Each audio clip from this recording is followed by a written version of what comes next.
Hello! Good day, everyone. My name is Mary Angel Dyson, together with my classmates, and we are from grade 12 Plato. And we are bound to our last two topics, which is the track and field and basketball. But for this time, the first that we are going to discuss is track and field, and the last topic will be discussed by the group 5 later on. Now for this time, I will give you a little background on what track and field is. Track and field is a sport that includes athletic contests based on running, jumping, and throwing skills. The name is derived from where the sport takes place, a running track and a grass field for the throwing and some of the jumping events. And now, here is the history of the track and field. History of track and field. Athletics, also known as track and field or track and field athletics, is a collection of sports events that involve running, throwing, and jumping. The name is derived from Greek word athlon, meaning contest. Athletics was the original event at First Olympics in 776 BC, where the only event held was the stadium length foot race or stade. So when we say stade, it is the Greek word for measurement. So the word stadium foot race was measured around 600 feet or 180 meters. It was created alongside religious events and celebration from Greek gods, where men could show off their athletic abilities. In this time, no women were allowed to join this sport, so this sport was created only because of the religious events and celebrations from the Greek gods. This sport first presented as a sport of celebration and not for the title or for competition. But the players are all men, and women are prohibited to join this time. But as the years go by, as we observe nowadays, women can play and join any competition because they are also disciplined and competitive. The International Association of Athletics Federation is the worldwide governing body for track and field events and athletics as a whole. Association at the national, state, and local level generally follow IAFF rules, though modification can exist. The Philippine Amateur Track and Field Association or PATAFA is the national governing body for athletic sports such as track and field, road running, cross-country running, and race walking in the Philippines. The International Association of Athletics Federation is a worldwide governing body for track and field events and athletics as a whole. When we say athletics, it's a group of sporting events that involves competitive running, jumping, throwing, and walking. The most common types of athletics competition are track and field, road running, cross-country running, and race walking. Hello, I'm Simon Marinal from grade 12 Plato. The 400-meter oval track forms the basis of a multi-sports arena. When we say multi-sports arena, it is an arena or a place where different sports are played. 400 standard track has straight and curved sections of almost equal length and uniform bends which are most suitable to the running rhythm of athletes. Furthermore, the area inside the track, or this colored green as we see, is large enough to accommodate all throwing events and also a standard football pitch which measures 68 meters by 105 meters. The track comprises two semicircles, each with a radius of 36.50 meters, which are joined by two straights, each 84.39 meters in length. The track has 8, 6, or occasionally 4 lanes, but the last is not used for international running competition.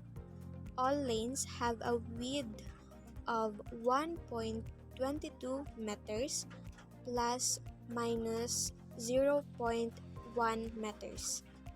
In marking 400 meters standard track, it must be in accordance with the IAAF 400-meter standard track marking plan. All lanes are marked by white lines. All start lines and the finish line, except for curved start lines, are marked at right angles to the lane lines. Immediately before the finish line, the lanes are marked with numbers like 1, 2, 3, and so on, with a minimum height of 0.50 meters.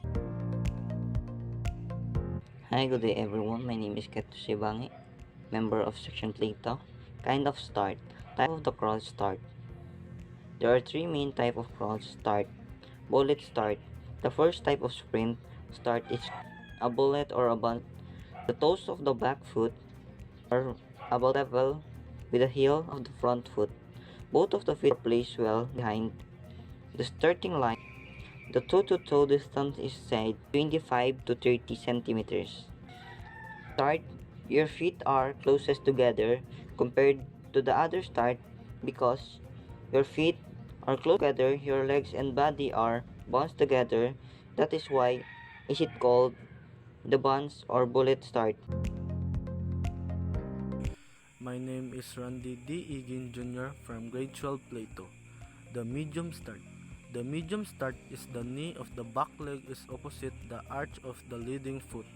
The feet are closer together than the elongated start but farther apart than the bullet start. It's in the middle. Hands are placed shoulder width apart behind the starting line. It is meant for an athlete with average height. Good morning, I'm Justin Abalos from grade 12 Plato. Elongated start. The knee of the rear leg is level with or slightly behind the heel of the front foot. The hip bone should be ahead of the leading foot when in the blocks. The hips will come up higher than the head when in the set position. The back should be fairly flat. The head will be looking down and in alignment with the spine. My name is Emily De Jimena from grade 12 Plato. Short distance or sprints. A sprint is a short running race. In a track and field competition, there are generally three different sprint distances: 100 meters, 200 meters, and 400 meters. Indoor is 60 meters. The original Olympic event, the stadium race, was a sprint of around 180 meters.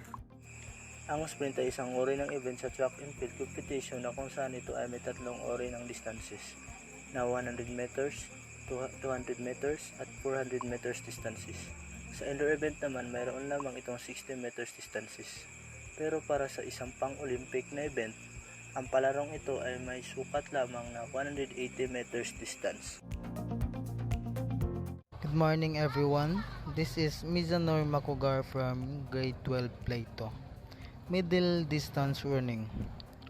Middle distance running, an athletics or track and field races that range in distance from 800 meters or roughly 1/2 mile to 3,000 meters or almost 2 miles. These races require different skills and tactics to win the sprints. They rely more on endurance and pacing than just pure speed. The runners don't stay in a single lane for the entire race. Long distance running. These races are similar to the middle distance races, but the emphasis is even more on correct pacing and endurance. Long distance running, an athletics or track and field foot races ranging from 3,000 meters through 10,000, 20,000, and 30,000 meters and up to the marathon, which is 42,195 meters or 26 miles or 385 yards. It includes cross-country races over similar distance.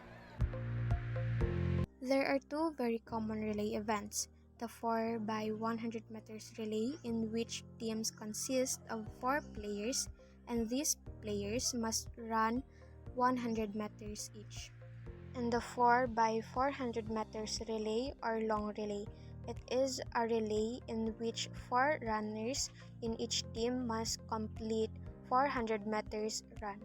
Relay races are the only track and field event which are played by team who compete against the other team. Each team must consist of 4 players with same gender. A relay baton is carried by each runner, and each runner must follow the rules. Each runner must run their specified distance or yung layo ng tatakbuhin nila bago pwedeng mahawakan ng kanilang teammates ang baton.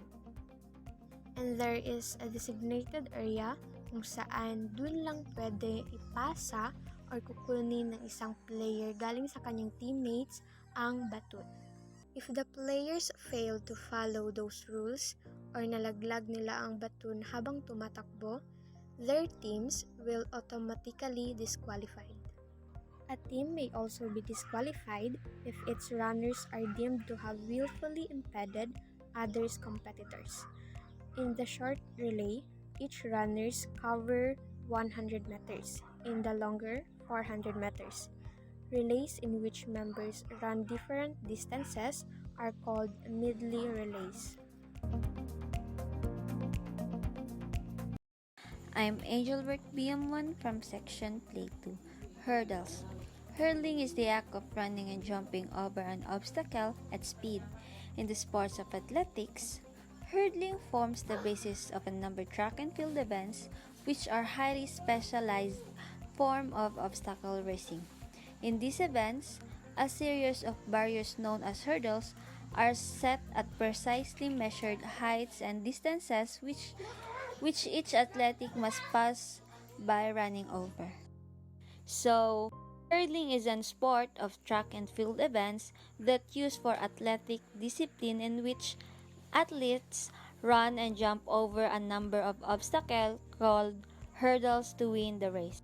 It is also a series of obstacles known as hurdles are set the predetermined distances and heights through which each athlete must pass by running over it.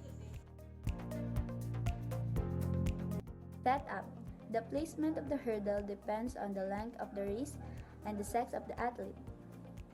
10 hurdles are used in the 100 meter, 110 meter, and 400 meter hurdle races. Men run the 110 races with 9.14 meters between the hurdle, and women run the 100 races with 8.5 meters between hurdles. According to IAAF rules, both men and women run the 400 races with 35 meters between hurdles. So, if you may ask if I have any idea what, after I read this paragraph, so here it is. Hurdle is a sport done in a track and field. It is a race by jumping through a right frame, and each frame are meters apart. It can also be a sport of both female and male. Hurdling event. In hurdling event, we have 60-meter hurdles, 100 and 110-meter hurdles, 400-meter hurdles, and steeplechase. First, in 60-meter hurdles, the indoor hurdles event includes just 5 evenly spaced hurdles.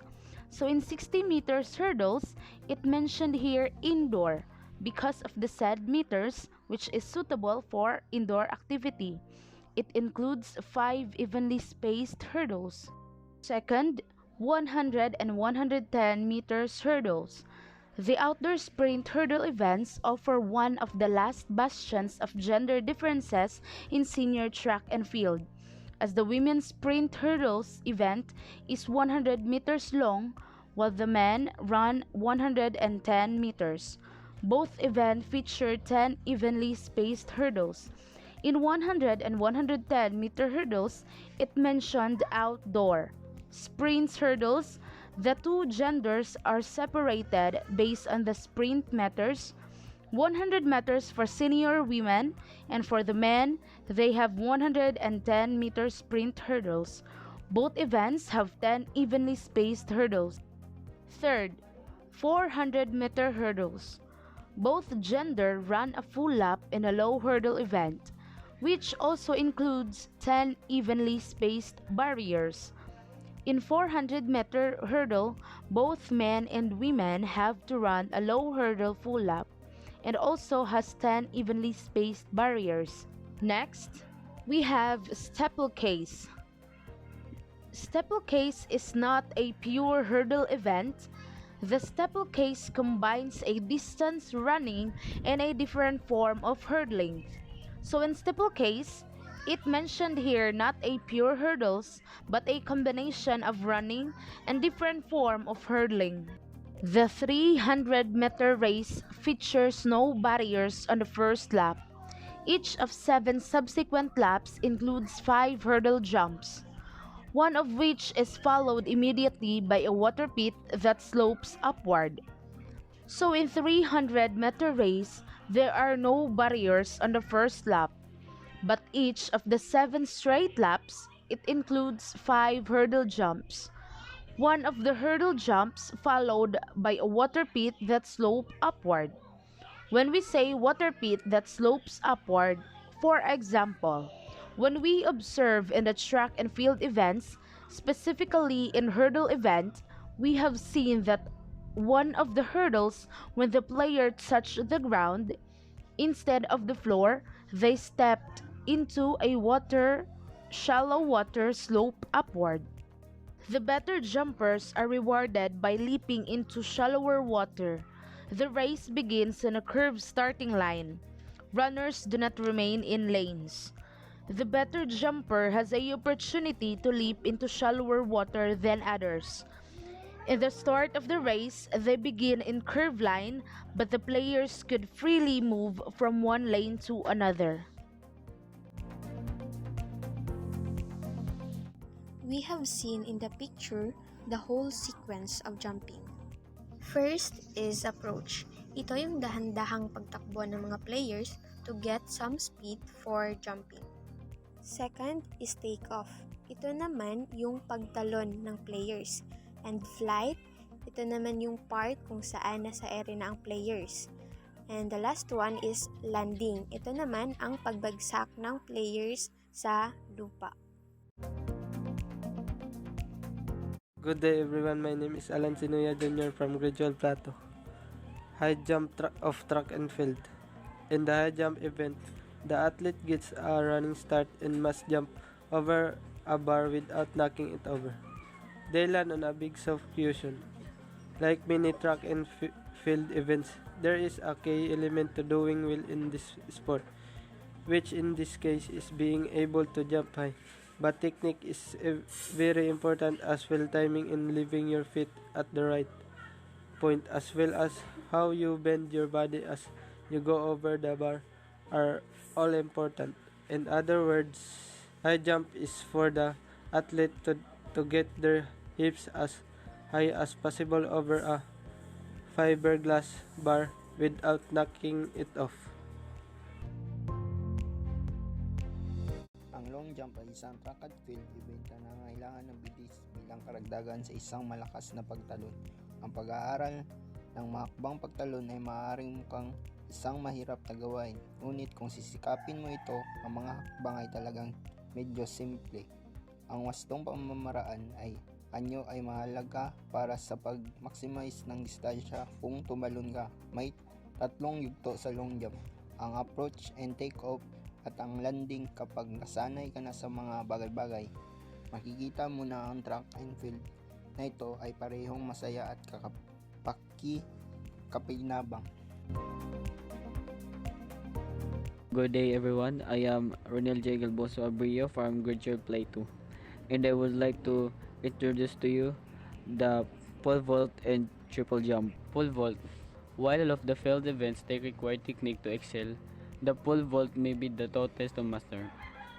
In this track and field event, the athlete runs down the track holding a pole at one end. At the end of the run, they plant the far end of the pole into a metal box and ground, and then propel themselves up and over a high bar using both a jump and the spring of the pole to gain height. They must get over the bar without knocking it off. They then land on a large soft mattress for safety. And these are the equipment and gears of the pole vault. Elastic crossbands. These elastic and forgiving replacements for crossbars cost about 35 US dollar and are excellent for warm-ups and practice. Grip tape.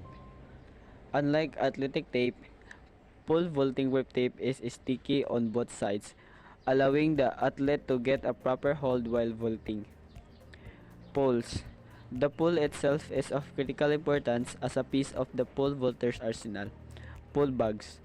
Your your vaulting pole is the most important piece of equipment that you will own, and so you will need to protect it as well as you can. Pole tips. Pole tips are little rubber caps that go onto the end of a vaulting pole. Pole vault pit. The pole vault pit is the one piece of equipment that the individual athlete does not need to be responsible for, a good thing considering that they cost several thousands of dollars. Spikes. A vaulter's shoes are one of the most important piece of equipment. They will use the shoes help the athlete gather the appropriate speed they need to vault themselves over the crossbar. Tights. Tights are part of the pole vaulter's uniform because pole vaulting is all about getting up and over a barrier. You don't want any loose clothing that might trip the bar, even if your body gets entirely over it. Last one is water bottle. All athletes need a proper water bottle.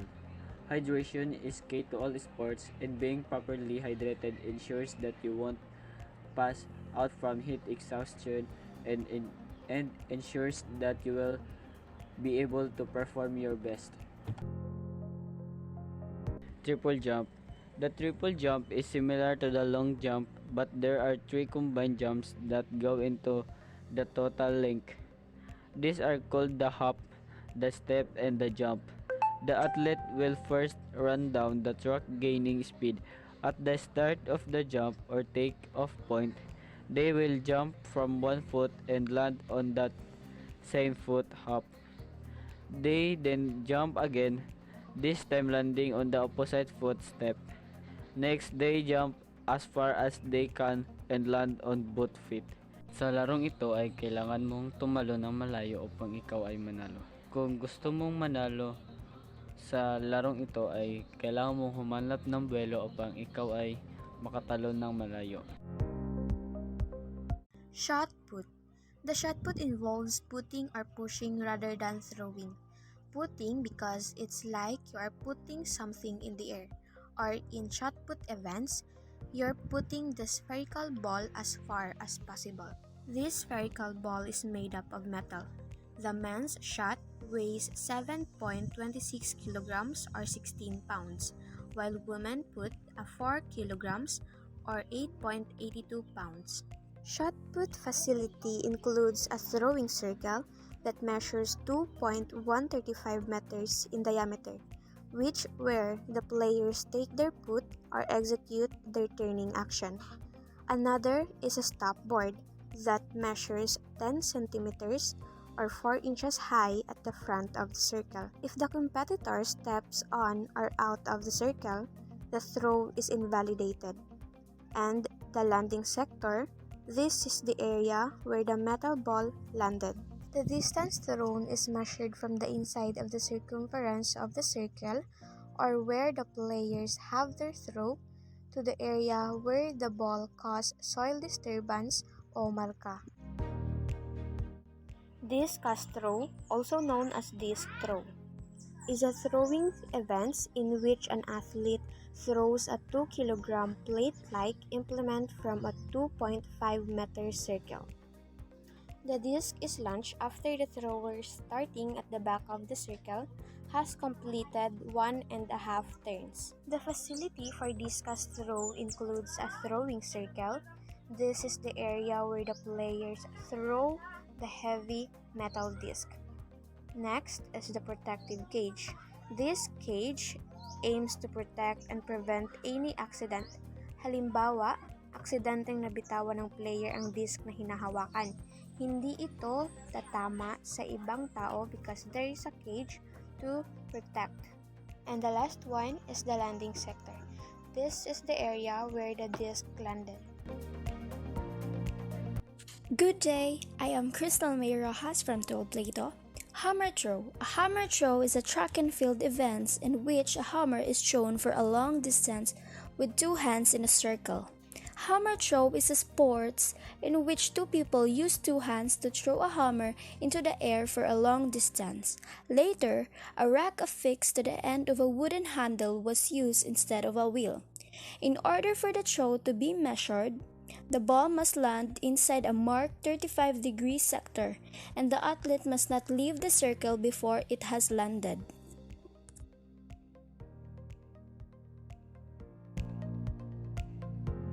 Javelin throw is an athletics track and field activity in which a spear is thrown for a long distance and is one of the 5 pentathlon events in the ancient Greek Olympic Games. The javelin is thrown directly forward with an over-the-shoulder motion into a 29 sector of the field after a shot run.